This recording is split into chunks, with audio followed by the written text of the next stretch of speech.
નમસ્કાર વિદ્યાર્થી મિત્રો, સત્યપ્રકાશ વિદ્યાપીઠ દ્વારા આયોજિત ઓનલાઈન શિક્ષણમાં આપ સર્વેનું હાર્દિક સ્વાગત છે. બાળકો, આજે આપણે ધોરણ 12 વિષય ગુજરાતી અને એ ગુજરાતીનો પાઠ જેનું નામ છે છેલ્લું દર્શન, એનો આપણે આજના દિવસે અભ્યાસ કરવાના છીએ. છેલ્લું દર્શન જે પાઠ છે એ પાઠને આપણે બે રીતે જોઈએ છીએ કે પહેલું જે છે એ આસ્વાદ લેખન છે. અહીંયા જયંત કોઠારીએ આ કાવ્યને એટલે કે છેલ્લું દર્શન કાવ્યને નું આસ્વાદ લેખન કર્યું છે. વોટ ઇઝ આસ્વાદ લેખન? આસ્વાદ લેખન શું છે? તો કે સુદૃઢ રીતે, બહુ ઊંડાણપૂર્વક એક એક શબ્દને ધ્યાનમાં લઈ અને એનું જે સમજ કાર્ય, એને જે સમજાવવાની આ એક પ્રક્રિયા, એક પુસ્તકમાં લખવાનું એક લેખ, એને આસ્વાદ લેખન કહેવામાં આવે છે. એક કાવ્ય હોય ને કાવ્યને વ્યવસ્થિત રીતે સમજપૂર્વક એ કાવ્યના કવિના એક એક સમજને, એક એક શબ્દને સમજાવવાની રીતને આસ્વાદ લેખ કહેવામાં આવે છે. આસ્વાદ લેખન છે તો છેલ્લું દર્શન કાવ્ય છે તેના કવિનું નામ છે રામનારાયણ વિશ્વનાથ પાઠક. યાદ રાખજો બાળકો, છેલ્લું દર્શન કાવ્યના કવિનું નામ છે રામનારાયણ વિશ્વનાથ પાઠક અને છેલ્લું દર્શન કાવ્યના આસ્વાદ લેખન કવિનું નામ છે જયંત કોઠારી. બે વસ્તુ છે બાળકો, અહીંયા કવિ પરિચયમાંથી આપણને તમારા અભ્યાસક્રમમાં કવિ પરિચય અને લેખક પરિચયમાં કુલ 8 માર્કનો તમને પ્રશ્ન પૂછે છે. કુલ 8 માર્ક કવિ પરિચય, લેખક પરિચય અને કૃતિઓના નામ. આ કુલ મળીને તમારા એક્ઝામમાં તમને કુલ 8 માર્કનું, 10 માર્કનું તમને પેપરમાં પૂછાય છે. તો છે ને મહત્વનું. એટલે કવિ પરિચય અને લેખક પરિચયમાં આમાં તમે નોટ કરી લેજો.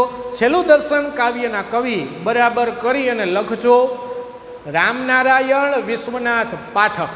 છેલ્લું દર્શન આસ્વાદ લેખન બરાબર કરી અને લખજો જયંત કોઠારી. આસ્વાદ લેખ એટલે શું? તો કે જે કવિતા કવિએ લખી છે અને એ કવિતાને હું વ્યવસ્થિત રીતે એ કવિતા વિશે જ્યારે કોઈ લખે, એ કવિતા વિશે કોઈ શબ્દાત્મક રીતે સમજકાર્ય રીતે સમજાવે, એને આસ્વાદ લેખ કહેવામાં આવે છે. જયંત કોઠારીએ આવા કુલ 18 કાવ્યના આસ્વાદ લેખ લખ્યા છે. જયંત કોઠારીએ કુલ 18 કાવ્યોના આસ્વાદ લેખ લખેલા છે, જેને આસ્વાદ અષ્ટાદશી તરીકે ઓળખવામાં આવે છે. શું? આસ્વાદ અષ્ટાદશી. નોટ કરજો કેટલા કાવ્યનું તેઓએ આસ્વાદ લેખ લખ્યું છે. આસ્વાદ અષ્ટાદશી. કુલ 18 કાવ્યોનું તેઓએ આસ્વાદ લેખન કરેલું છે. બાળકો, આપણને આ કાવ્યમાંથી આપણને આટલા પ્રશ્ન તમને પેપરમાં પૂછાઈ શકે. છેલ્લું દર્શન કાવ્યના કવિ રામનારાયણ વિશ્વનાથ પાઠક. જયંત કોઠારી એ કઈ કૃતિનું આસ્વાદ લેખન લખેલું છે? છેલ્લું દર્શન. છેલ્લું દર્શન કૃતિના આસ્વાદ લેખકનું નામ જણાવો તો શું જવાબ આવશે? જયંત કોઠારી. જોઈએ, ગુજરાતી ભાષા સાહિત્યના સંશોધક અને વિવેચક શ્રી જયંતભાઈ સુખલાલ કોઠારીનો જન્મ રાજકોટમાં થયો હતો. BA ગુજરાતી સંસ્કૃત વિષયો સાથે પ્રથમ વર્ગ મેળવ્યો, તેમજ MA પ્રથમ વર્ગ તેઓએ પ્રાપ્ત કર્યો. અમદાવાદની ગુજરાત લોક સોસાયટીની કોલેજમાં ગુજરાતીના અધ્યાપક તરીકે કાર્યશીલ રહ્યા. ભારતીય કાવ્ય સિદ્ધાંત અને પ્લેટો એરિસ્ટોટલની કાવ્ય વિચારના ઉપક્રમ અનુક્રમ એ એમના સ્વાધ્યાય તેમજ તાત્વિક ચિકિત્સક દ્રષ્ટિના દ્યોતક પ્રકાશનો છે. ઉત્તમ ભાવકની સરળતા તેમજ નિર્ભીક તત્વદર્શન સિદ્ધાંત ચર્ચાના લેખો અનુસંગમાં જોવા મળે છે. સાહિત્યિક તથ્યોની માવજતને ગુજરાતી સાહિત્ય પરિષદનું પારિતોષિક તેમનું મળ્યું છે. વિવેચન ઉપરાંત સુદામા ચરિત્ર, નિબંધ, ટૂંકી વાર્તા, એકાંકી વગેરે અંગેના સુંદર સંપાદનો તેમણે આપ્યા છે. આસ્વાદ અષ્ટાદશી જુદા જુદા કાવ્યો પરના આસ્વાદ વિવેચનનું જયંતભાઈ કોઠારીનું નોંધપાત્ર પુસ્તક છે. ખાસ તો ભારતીય કાવ્ય સિદ્ધાંતોને આધારે કાવ્યકૃતિની તેમણે કરેલી તપાસના સંદર્ભમાં એમાંથી શ્રી રામનારાયણ વિશ્વનાથ રાવી પાઠક એટલે કે રામનારાયણ વિશ્વનાથ પાઠકનું છેલ્લું દર્શન સોનેટનો આસ્વાદ લેખ કરી લીધો છે. સોનેટ 16 લીટીના કાવ્યને સોનેટ કહેવામાં આવે છે. જોઈએ 14 લીટીના કાવ્યને સોનેટ કહેવામાં આવે છે. Sorry, my mistake. એટલે ખાસ યાદ રાખવાનું છે, છેલ્લું દર્શન કાવ્યના કવિનું નામ છે રામનારાયણ વિશ્વનાથ પાઠક. છેલ્લું દર્શન કાવ્યનું આસ્વાદ લેખ કોને કરેલો છે? જયંત કોઠારી. બાળકો ખાસ ધ્યાન રાખજો, આ બે વસ્તુમાં કોઈ દિવસ મિસ્ટેક થવી જોઈએ નહીં, કારણ કે તમને એક્ઝામની અંદર પણ આ જ રીતે જે ટ્વિસ્ટેડ હોય આવું તમને સૌથી વધારે એક્ઝામની અંદર પૂછી શકે. એટલા માટે ખાસ ધ્યાન રાખજો, આ નોટ પણ કરી લેજો. બીજી એક વાત કે હવે આપણે ધ્યાન આપીએ કે છેલ્લું દર્શન કાવ્ય ના આસ્વાદ લેખન જયંત કોઠારી છે. જયંત કોઠારીએ કુલ કેટલા કાવ્યોનું આસ્વાદ લેખ કર્યું છે? આસ્વાદ અષ્ટાદશી, એટલે કે કુલ તેઓએ 18 કાવ્યોનું, તેઓએ અષ્ટાદશી એટલે કે 18 કાવ્યોનું આસ્વાદ લેખ કરેલું છે. આ પણ નોટ કરી લેજો, કારણ કે તમને પેપરમાં પૂછાઈ શકે. ત્યારબાદ આગળ આપણે જોઈએ કવિ રામનારાયણ વિશ્વનાથ પાઠકે પ્રથમ પત્નીના અવસાન નિમિત્તે રચેલા પ્રસ્તુત મૃત્યુ વિષયક સોનેટમાં આંખને અશ્રુ ન વહાવી હવે પછી પત્નીનું દર્શન અલભ્ય છે તે કરી લેવા વિનવે છે. આ કાવ્ય છેલ્લું દર્શન શું દર્શાવે છે કે રામનારાયણ વિશ્વનાથ પાઠક ના પહેલા પત્ની જ્યારે મૃત્યુ પામે છે ત્યારે એનું જે સબ જમીન ઉપર પડેલું છે, આજુબાજુના સગા સંબંધીઓ, મૃત્યુની ઘટના તો બાળકો તમે જોઈ હોય, એ સમયે સગા સંબંધીઓ બધા આવ્યા હોય, બધા રડતા હોય, ત્યારે એ સમયે રામનારાયણ વિશ્વનાથ પાઠક છે એ પોતાના મુખેથી શું કહે છે કે છેલ્લું દર્શન આ કરી લો. ફરી વખત આ સૌંદર્ય આ ધરતી ઉપર તમને જોવા નહીં મળે. છેલ્લું દર્શન જોઈ લો. ધમાલ ન કરો જરાય નયન નહીં ભીના થવો. સૌ પ્રથમ પહેલા પોતાની આંખને સંબોધીને કહે છે કે હે આંખ, તું જરી પણ તું ભીની ન થા, તું ધમાલ ન કરો. ધમાલ ન કરો એટલે કે રોકકળ ન કરો. આ જે સૌંદર્ય છેલ્લું આપણને માણવા મળ્યું છે એને માણી લો, ખોટી રોકકળ ન કરો.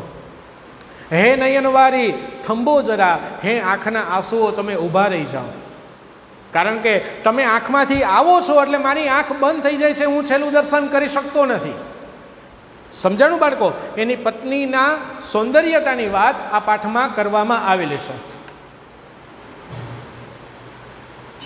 એટલે કે છે કે ધમાલ ન કરો જરાય નહીં નયન ભીના થશો.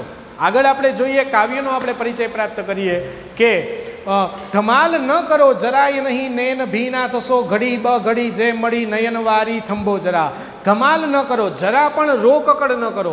આ જે શબ્દ છે ધમાલ ન કરો એ વારંવાર તમને અહીં આવશે કે ધમાલ ન કરો, રોકકડ ન કરો, જરાય નહીં નયન ભીના થશો.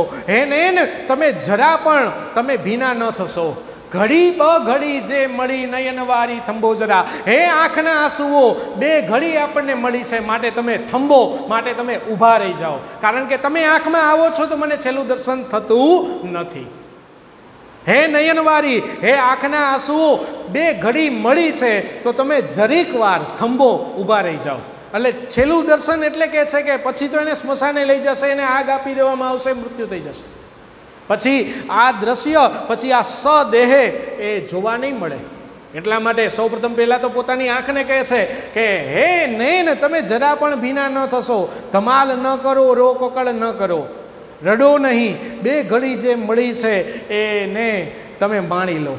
હે નયનવારી તમે થંભો, હે નયનવારી હે આંખના આંસુઓ તમે ઊભા રહી જાઓ. ત્યારબાદ કૃતાર્થ થઈ લો, ફરી નહીં મળે આ સૌંદર્ય. આ કૃતાર્થ થઈ જાઓ એટલે કે ધન્ય થઈ જાઓ. ફરી આ સૌંદર્ય આપણને માણવા નહીં મળે. કૃતાર્થ થઈ જાઓ એટલે કે તમે ધન્ય થઈ જાઓ. ફરી આ સૌંદર્ય નહીં મળે, ફરી આ સુંદરતા જોવા નહીં મળે. સદા જગત જે વડે હતું અસંતું માંગલ્ય કો.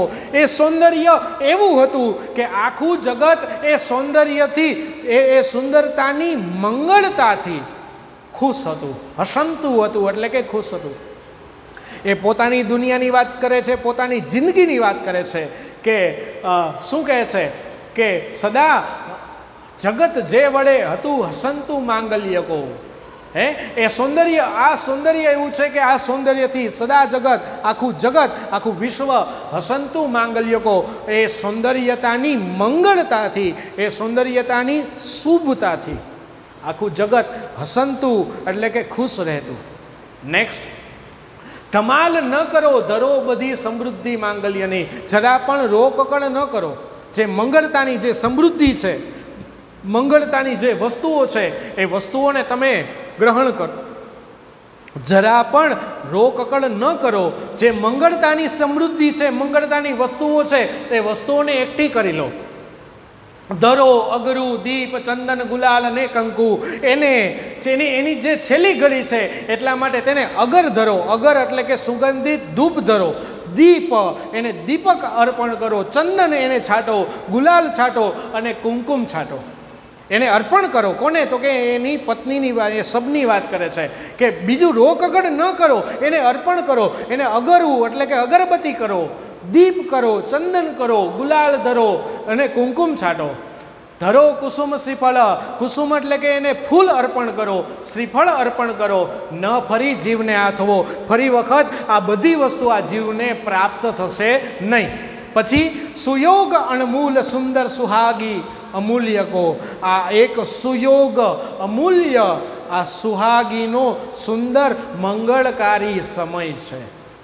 આ સારો, યોગ્ય, અમૂલ્ય, મંગળકારી આ સુહાગી માટેનો સુંદર સમય છે. ધમાલ ન કરો, ન લો સ્મરણ કાજ ચિહ્નો કશી. જરા પણ રોકકળ ન કરો. એને ભવિષ્યમાં યાદ કરવા માટે, એના શરીરમાંથી સ્મરણ કાજ યાદ રાખવા માટે કોઈ એક ચિહ્ન, કોઈ એક વસ્તુ પણ એના શરીરમાંથી ન લો.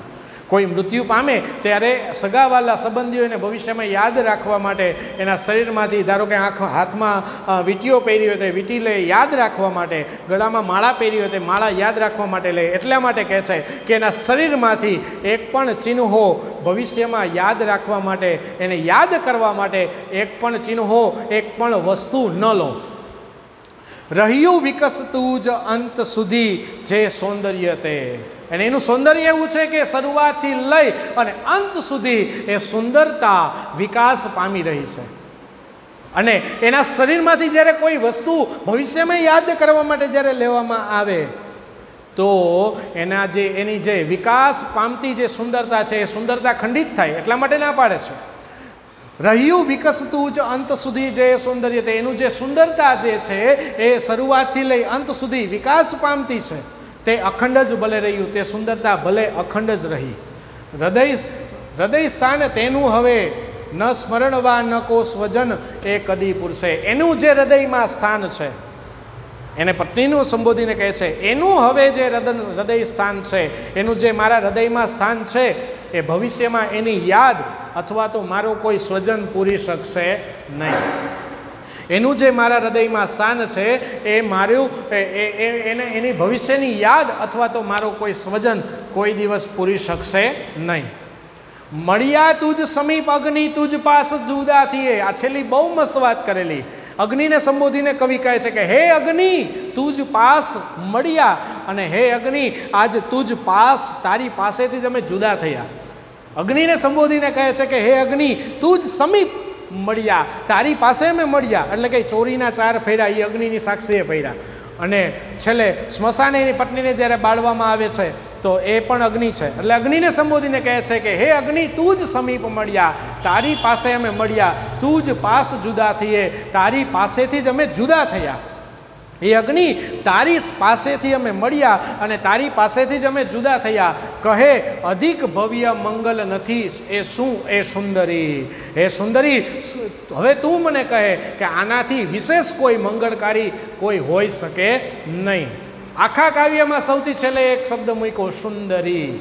તો સુંદરી શબ્દથી આપણને ખબર પડે કે કવિ છે એ પોતાની મૃત પત્નીને સંબોધીને આખું કાવ્ય કહે છે. એટલે શરૂઆતમાં કવિ પોતાના આંસુઓને સંબોધીને કહે છે, પોતાની આંખને સંબોધીને કહે છે, પોતાના સ્વજનોને સંબોધીને કહે છે. સ્વજનોને શું કહે છે કે જરા પણ ધમાલ ન કરો, સૌભાગ્યની મંગળકારી જે વસ્તુઓ છે એને અર્પણ કરો, જરા પણ રોકકળ ન કરો. પછી એવું કહે છે કે એના શરીરમાંથી એને યાદ, ભવિષ્યમાં યાદ રાખવા માટે એના ચિહ્નો એના શરીરમાંથી એક પણ વસ્તુ ન લો, ઉલટાનું એને કોઈ પણ વસ્તુ અર્પણ કરો. અને એનું જે મારા હૃદયમાં સ્થાન છે એને ભવિષ્યમાં યાદ રાખવા માટે અથવા તો કોઈ મારો સ્વજન, કોઈ મારો સગો સંબંધી પૂરી શકશે નહીં. અને છેલ્લે લાસ્ટ 2 પંક્તિમાં કવિ અગ્નિને સંબોધન કરીને કહે છે કે હે અગ્નિ તું જ પાસ મળ્યા અને તું જ સમીપ જુદા થયા. હે અગ્નિ તારી પાસેથી અમે મળ્યા અને તારી પાસેથી અમે જુદા થયા. ત્યારે એની પત્નીને સંબોધીને કહે છે કે હે સુંદરી, હવે તું કહે આનાથી કોઈ વિશેષ મંગળકારી હોઈ શકે નહીં. શેષના કાવ્ય રામનારાયણ વિશ્વનાથ પાઠકે આ કાવ્ય લખેલું છે. મેં તમને લેક્ચરની શરૂઆતમાં જ કીધેલું, રામનારાયણ વિશ્વનાથ પાઠક છે એ કાવ્યની રચના કરે તો કાવ્યના અંતમાં પોતાનું આખું નામ ન લખે પણ પોતાનું ઉપનામ લખે. શું લખે? શેષના કાવ્ય. રામનારાયણ વિશ્વનાથ પાઠકના 3 નામ છે, શેષ, દ્વિરેપ અને સ્વેર વિહારી. આમ રામનારાયણ વિશ્વનાથ પાઠકે શેષ નામથી કાવ્યોની રચના કરી છે.